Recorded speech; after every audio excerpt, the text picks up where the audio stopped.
Hello and welcome to the first special publication of BC Voice of 2022. I'm Eli. And I'm Jessica, and today we're going to be talking to a special guest about our 4th annual Martin Luther King Jr. Day celebration. Let's see what she has to say. Today we're here with...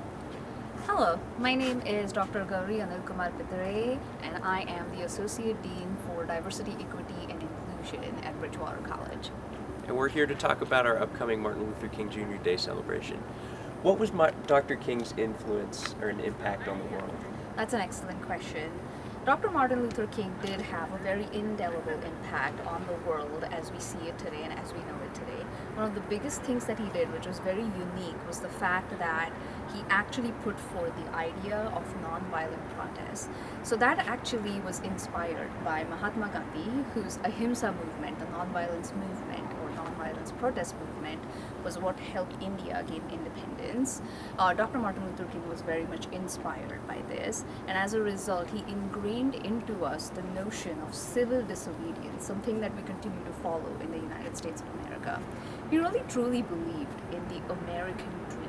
He really believed that people were born equal and that everybody should have the same rights and same privileges. And as you continue to see how he went through his life, we also notice that until the day of his assassination, he never let fear or hate actually triumph over. He continued to tell people that fight for what is right, fight for what you truly believe is the right thing to do. He also knew that things don't change overnight. As a result of his work, we know today that the Civil Rights Act was passed in 1964. We know that the Voting Rights Act was passed in 1965. We know that the National and Immigration Rights Act was passed in 1965. We know that the Fair Housing Act was passed in 1968. We also know that he affected international law. So we know that there was an act passed by the United Nations to ensure that racial discrimination does not happen all over the world. And to be perfectly honest, as a result of his work, I am standing here today doing the kind of work that I'm doing because he really has affected what we do in terms of diversity, equity, and inclusion. Well, that's amazing. So how does his legacy manifest itself on our campus today?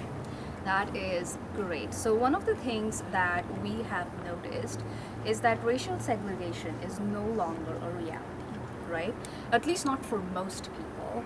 But that doesn't mean that the work is not done. We know that there are still people who continue to face discrimination, who continue to face oppression, who continue to actually experience large equity gaps. And we need to address this. So in 2019, Bridgewater College decided that we really wanted to be intentional.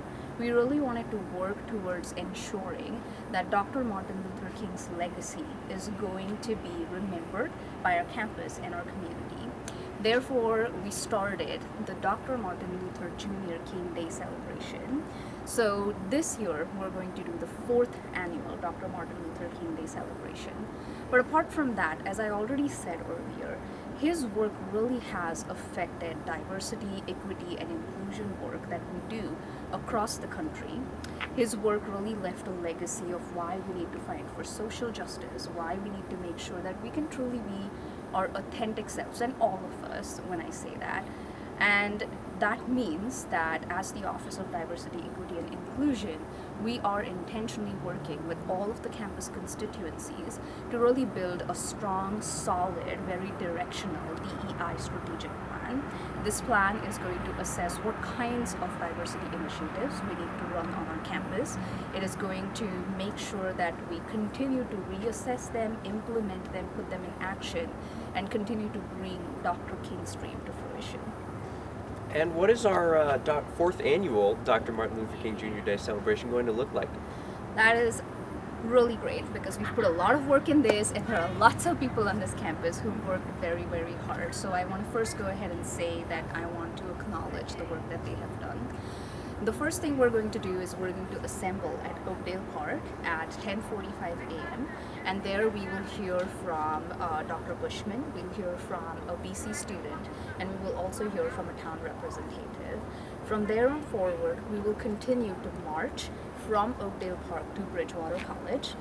At Bridgewater College, we will have a reception in the KCC lobby. And for those of you who are worried that it's going to be cold, we'll have hot drinks available, so please don't worry. And we will then continue forward with virtual teach-ins that will be done by Dr. Grace Martin, Dr. Sam Hamilton, and Dr. J.B. Free. On the subsequent day, we have James McBride, who is a well-renowned author, who actually is going to talk about his recent book, Deacon King Kong, which talks about a shooting in 1969 in Brooklyn, which actually talks about intersections of people's lives and their reality. So he will be here. He's also a very famous musician. We'll be playing his music throughout the reception at the KCC lobby, and that will happen on 18th of January. So those are the plans that we have.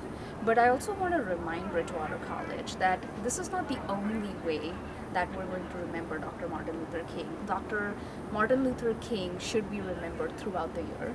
You know, MLK's work does not stop after MLK Day or after the month of January, because MLK Day is a federal holiday, which is a national day of service. This is the time that we go out and we work in our communities and participate to make the world a better place, make our communities more equitable. So we're going to continue working towards that end as we go forward and not forget or just celebrate him for 1 or 2 days on campus. That's wonderful. Thank you so much for your time. Thank you. It was great to meet both of you. Thank you. Thanks for watching another special publication of BC Voice. Once again, I'm Eli. And I'm Jessica. For more content, you can go to bcvoice.org. Once again, bringing you all the news all the time.